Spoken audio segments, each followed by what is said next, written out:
Pois bem, então a minha contribuição da noite é dar um testemunho para vocês do que foi e do que é a minha vida na miocultura. Então, como o professor Jair mencionou na sua fala, de quando o Brasil deu seus primeiros passos na miocultura, na década de 80, eu diria para vocês que 10 anos depois, estava João lá, dando seus primeiros passos na miocultura, e dizer para vocês que em agosto do próximo ano, eu vou estar completando aí 30 anos na miocultura, e dizer para vocês de como começou essa história, né? Porque parece que foi no estalar de dedos que a gente começou a fazer os primeiros canteiros, que foi apaixonando logo pelas minhocas, mas, na verdade, tudo começou com o início da atividade da produção de hortaliças, né, no sistema convencional. Eu plantava tomate, pimentão e algumas outras hortaliças no município de Ceabra, e a gente usava todo um sistema convencional, que a gente chama hoje da agricultura irrigada, que é o uso com químicos, né, os adubos químicos, com os inseticidas e tudo mais, todos esses produtos.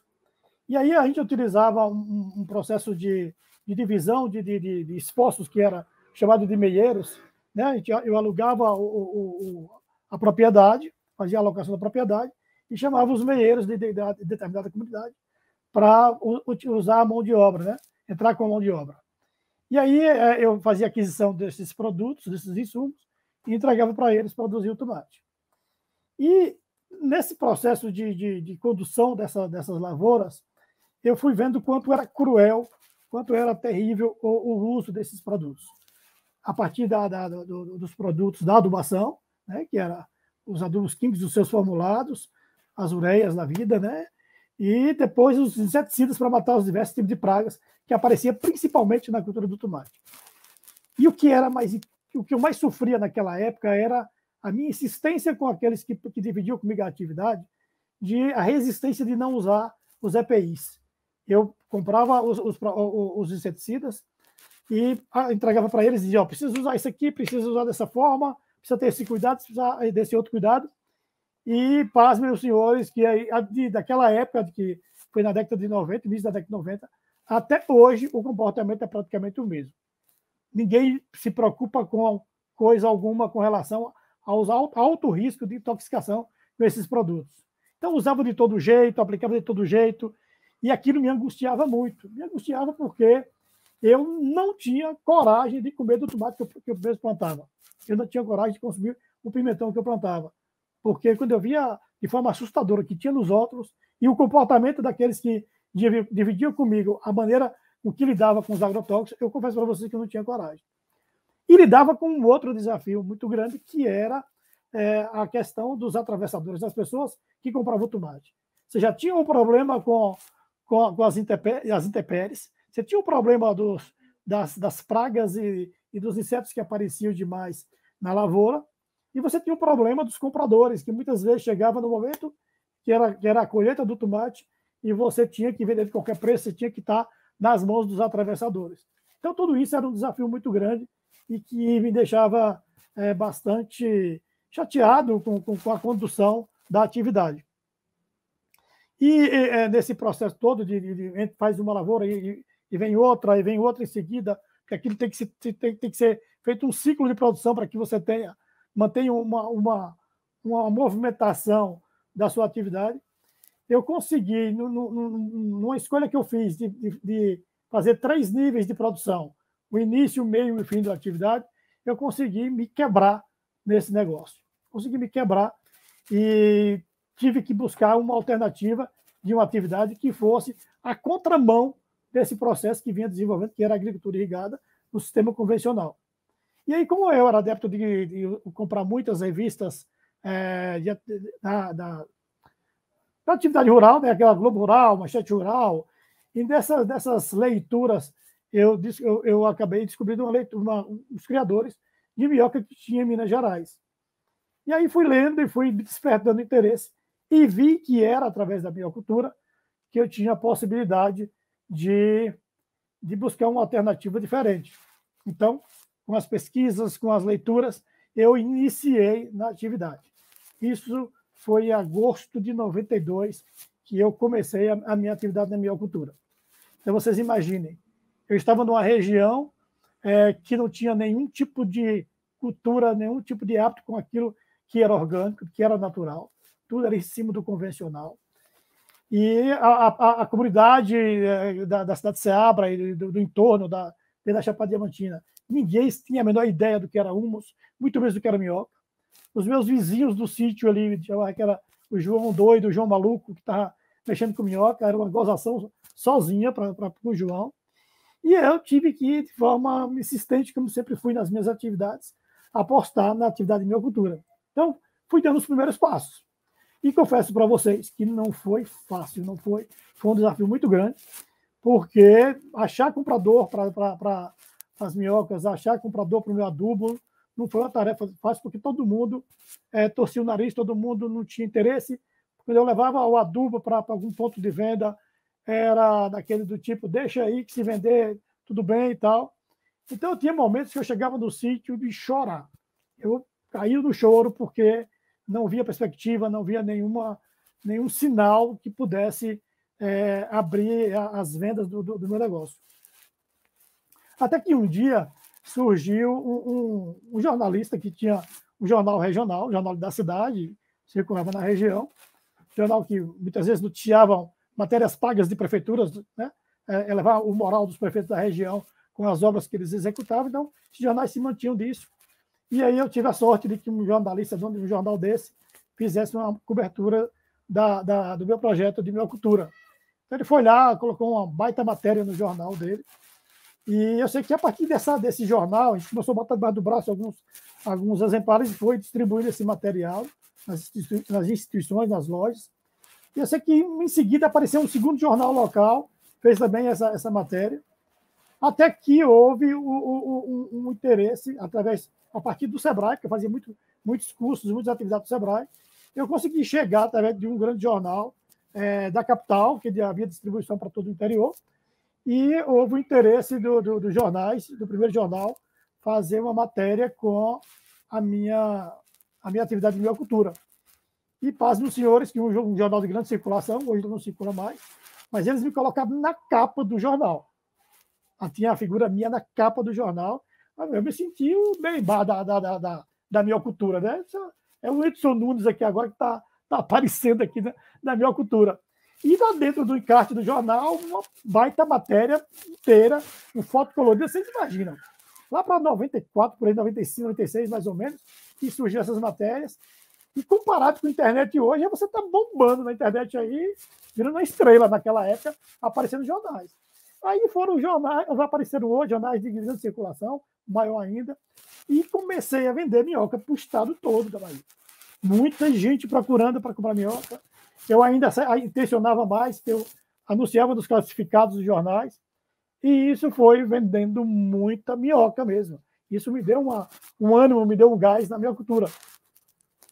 E aí também começou a fazer umas vendas na capital. Eu mandava o humus para Salvador.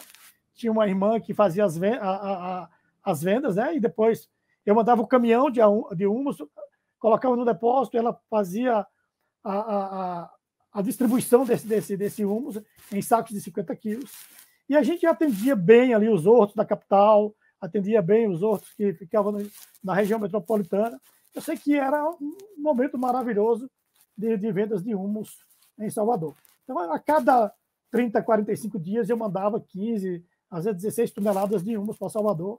Era um momento extraordinário que eu estava vivendo na minha cultura. E nesse intervalo também desse movimento, até entrevista de televisão apareceu. Então, uma TV do Estado, chamada de TVE, que é a TV do Estado da Bahia, também fez uma entrevista ao vivo na televisão. Foi um momento extraordinário de experiência com a televisão, que até então só estava no jornal. E isso fez com que a gente se sentisse motivado, prestigiado e conhecido a nível de Estado com a nossa atividade. E as vendas não paravam, porque tinha sempre os compradores. Até que um dia, eu até dividi professor em Curitiba, né, professor? A gente contou essa história para ele.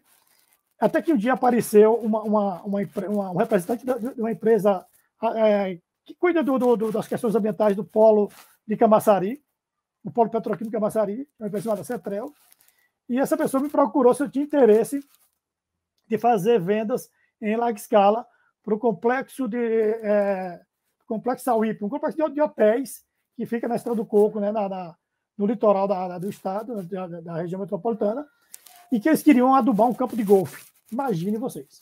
E que se eu tinha capacidade de atender eles com 70 toneladas de humus. Rapaz, eu disse assim, para quem está com estrutura, para que produção, que chega até 45 toneladas, a minha estrutura de área construída, então 70, se me der um prazozinho aí, tem condição. Aí eu pedi a ele 90 dias de prazo, e aí vamos botar minhoca para fazer cocô, né? Porque bora fazer cocô e vamos se vira por aí que eu precisava entregar essa encomenda. E aí, quando eu sei que com 90 dias, com chuva e com muito sol e correndo no processo bastante intenso, eu consegui fazer a minha entrega de humus para essa empresa. 90 dias. Recebi o pagamento, tudo direitinho, com nota fiscal, sem perder um centavo com eles, tudo direitinho. Só que houve um grande problema depois. Quando eu voltei para atender os meus velhos clientes, a minha velha carteira de clientes, que eu tinha construído com tanto sacrifício, já tinha 200 na fila vendendo humus para a turma dos Hortos, ali da Estrada do Coco, de Salvador e região metropolitana. Então, vocês imaginam o que eu passei, a minha tristeza por ter cometido esse grande erro de gestão do meu negócio. Então, eu faço questão de dividir isso com as minhas valas, por onde eu sempre fui, por onde eu passei, em escolas, seja com pequenos produtores rurais, seja com o pessoal da agricultura familiar. Eu sempre divido esse case que aconteceu na minha vida, porque ele serve para todos os casos. Aquela história de você nunca ter o seu R$1.000 e nunca empreste para um só, empreste para 10. Nunca pegue o teu produto, uma tonelada que você produz, 100 quilos de humus que você tem, nunca pegue esses 100 quilos e venda para um só, venda para 10. Porque esse um só pode não te pagar, esse um só pode comprar uma vez só e desaparecer, prometer o céu e a terra para você. E eu cometi essa falha. Então, vocês imaginem vocês, com a estrutura que eu tinha montada de canteiros, de esterqueiras, de gente, né, porque trabalhava comigo, o que é que eu ia fazer com tanto humus dentro do meu minhocário. Então, foi uma outra fase que eu tive que enfrentar, muito dolorosa, porque eu não tinha mais aqueles compradores que garantiam uma remessa de um caminhão a cada 45 dias para Salvador. Então, eu tive que reinventar o meu negócio. E como é que João teve que reinventar isso? Eu fui buscar o fracionamento do meu produto. Fui procurar desenvolver uma embalagem que eu pudesse colocar esses produtos nos mais variados pontos de venda. Então, com muito sacrifício, eu consegui produzir uma embalagem de 1 quilo de uma empresa de embalagem, uma indústria de embalagens. E aí veio, em seguida, mais uma segunda frustração, porque a embalagem que eu fiz não foi a embalagem correta, mas foi a embalagem que nos pontos de venda tinha presença de produto, as pessoas não enxergavam o produto. Era uma embalagem transparente, onde a logomarca que foi impressa não aparecia, o marrom, aquele escurinho do produto, aparecia, misturava com a minha logomarca, e esse produto encalhava nas prateleiras. E aí, suadeira, um monte de embalagem pilhada no sítio, e eu não sabia o que fazer com aquilo, porque não tinha saída, não teve resultado. A falta de conhecimento, a falta de orientação técnica, a falta de habilidade da própria empresa, que não soube me fazer as perguntas corretas para o que eu ia embalar, do que eu ia colocar nos pontos de venda, teria que ser aquela própria embalagem. E aí eu tive que, de novo, a segunda vez seguida, ter que reinventar a minha atividade para não ficar a mercê, para não ficar jogado no tempo e desperdiçar todo aquele recurso investido. E aí foi que João foi buscar a terceira alternativa. Eu fui buscar na região, que a Chapada Diamantina é bem atendida com hotéis e pousadas, principalmente da de Lençóis, Capão, Mucugê, um grande número de pousadas e hotéis. Então, eu fui atrás dessas pessoas para que usassem o meu produto, ofertando meu produto para que fosse utilizado no paisagismo. Então, aí foi, de novo, um movimento que começou a melhorar as vendas em torno disso, aliado com também a produção de hortaliças orgânicas no sítio. Então, o que João fez para que não também cometesse um erro na minha atividade de produção de hortaliças orgânicas? O que eu fiz? Eu chamei um dono de supermercado, chamei ele, mostrei a área onde eu tirei interesse, e cheguei para ele e disse, eu quero produzir hortaliças orgânicas aqui, a partir do meu humus, a partir de competências que a gente vai adquirir, de como produz, do que produzir, e eu quero saber se você tem interesse no meu produto. Aí ele disse, o que você produzir aqui, você pode mandar para o meu mercado que eu compro. Então, aquilo para mim foi o ponto de partida, aquilo para mim foi o resultado, o aprendizado que eu carrego até hoje para dividir com as pessoas. Que eu sempre digo, nunca comece nada sem antes consultar o mercado, nunca comece nada sem antes você identificar quem é que vai comprar o seu produto.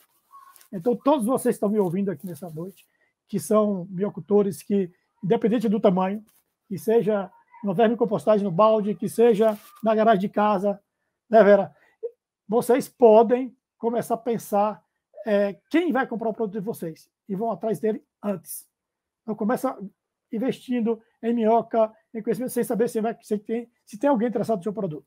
Então, foi isso que eu consegui acertar com a produção de hortaliças e consegui pegar o meu produto do humus e colocar na minha produção. E aí eu consegui ter uma certificação através do IBD, o Instituto Biodinâmico de São Paulo. Eles faziam toda a parte de consultoria e ajudavam a gente na maneira de conduzir o processo.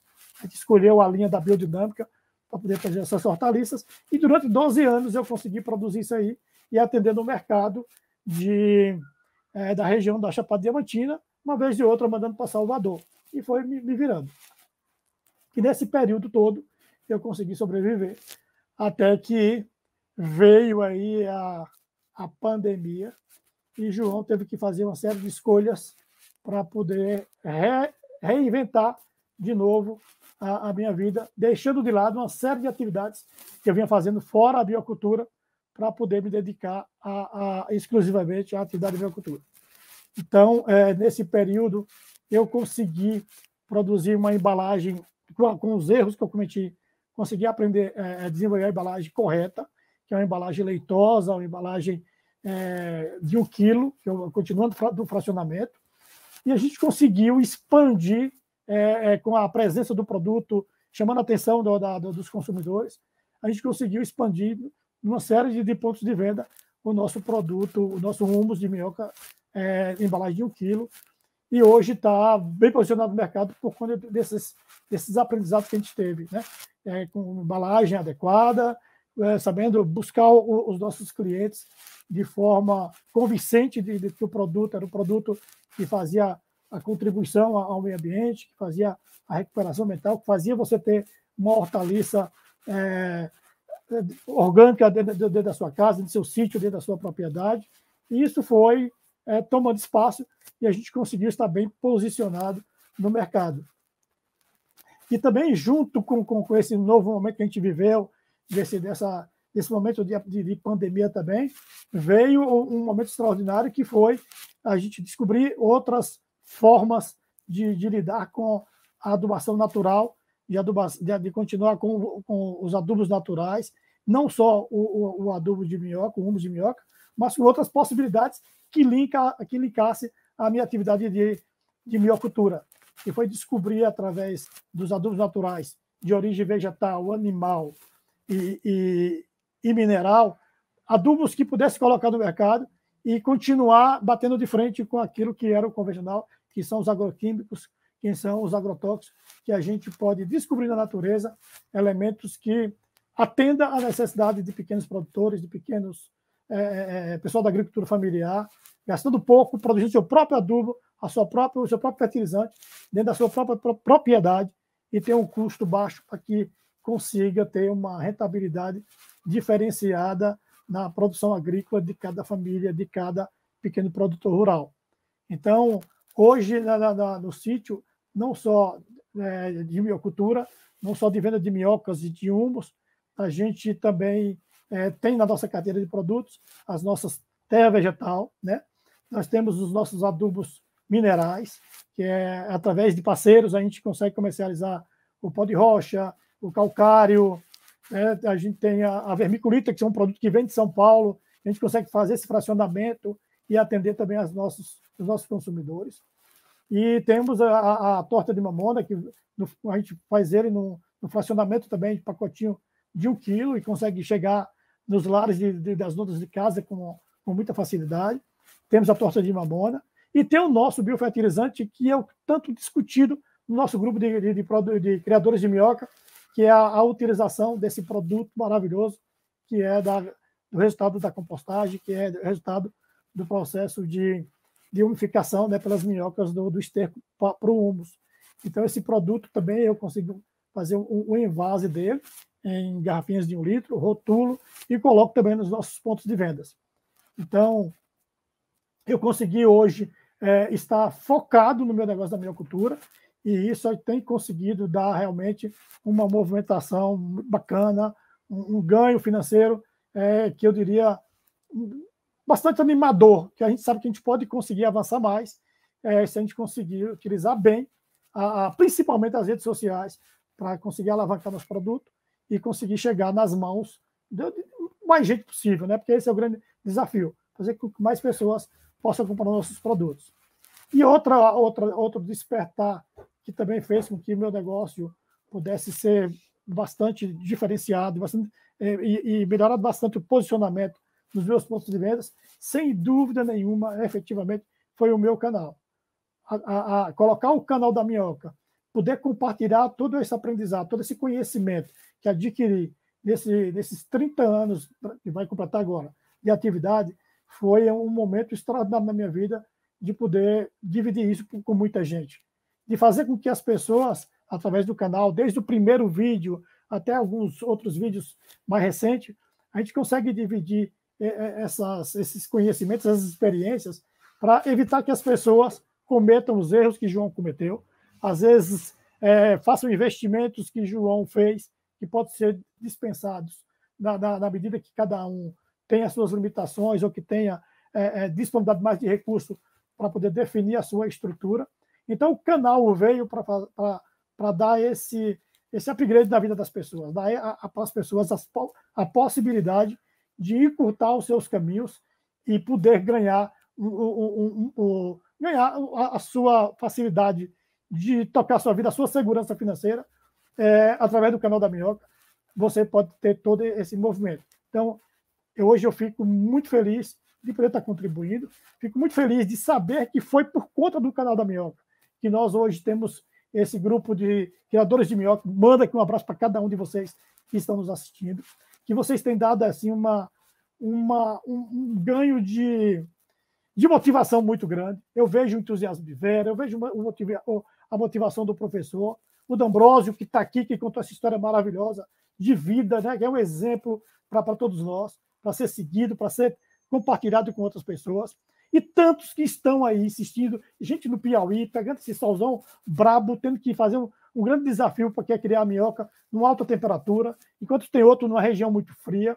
Então, eu sei que esse grupo, eu sei que o canal, assim como o canal do professor, ou a Academia da Minhoca, o que Vera vem dividindo com a sua estrutura de criação de minhoca doméstica, o quanto é capaz você fazer uma criação de minhoca em qualquer ambiente, independente da condição que você tenha hoje. Eu diria para você que não é desculpa para ninguém dizer que não pode, ou que pode ou não pode criar minhoca, porque os exemplos estão desse grupo de criadores de minhoca, e qualquer um pode entrar, qualquer um pode participar e adquirir esses conhecimentos. Então, eu diria que essa oportunidade de estar aqui, dividir com vocês esse exemplo aliás, essa história que eu construí na minha vida ao longo dos 30 anos da minha cultura, é um momento de muita alegria, de muita felicidade, porque eu sei que muita gente pode evitar erros e tropeços que João cometeu com essa simples fala. Eu sei que a gente, através do canal, pode ver muita coisa, através do grupo de criadores de minhoca, pode buscar muitas informações, porque tem outros aí que já dividiu com a gente algumas angústias, alguns erros cometidos e que vem buscando essas soluções. Então, esse movimento de de criar esse primeiro encontro. É apenas o começo, é o primeiro passo que nós estamos dando, né? Com o conteúdo extraordinário que o professor acabou de dar, o conteúdo do D'Ambrosio. Vera é um exemplo extraordinário. Vocês vão ver aqui o que Vera vai passar para vocês, do que é capaz, o que a minha cultura é capaz de fazer. E, mais do que nunca, o que ela transformou na minha vida. De me tornar uma pessoa melhorada, de me transformar numa pessoa que conseguiu, hoje, no momento de fazer uma escolha, de estar exclusivamente voltado para a minha cultura. Então, meu tempo hoje, durmo e acordo pensando na minha cultura.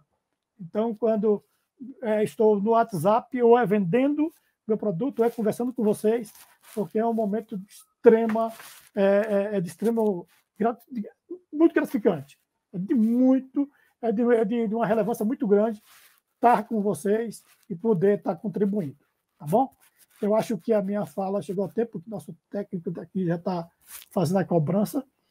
Mas aí a gente volta depois da fala de Vera para fazer as nossas considerações e mandar um beijo para todo mundo, um forte abraço, desejar sucesso e que torcer o dedo aí, torcer os dedos com as orações de Vera aí de muitos, que a gente vai estar sempre juntos aqui, compartilhando ideias, compartilhando experiências para desenvolver a nossa miocultura. Sem dúvida nenhuma, a miocultura chega no nosso dia D da miocultura no Brasil. Vamos avançar bastante. Tá bom, pessoal? Muito obrigado pela atenção de cada um. Um forte abraço.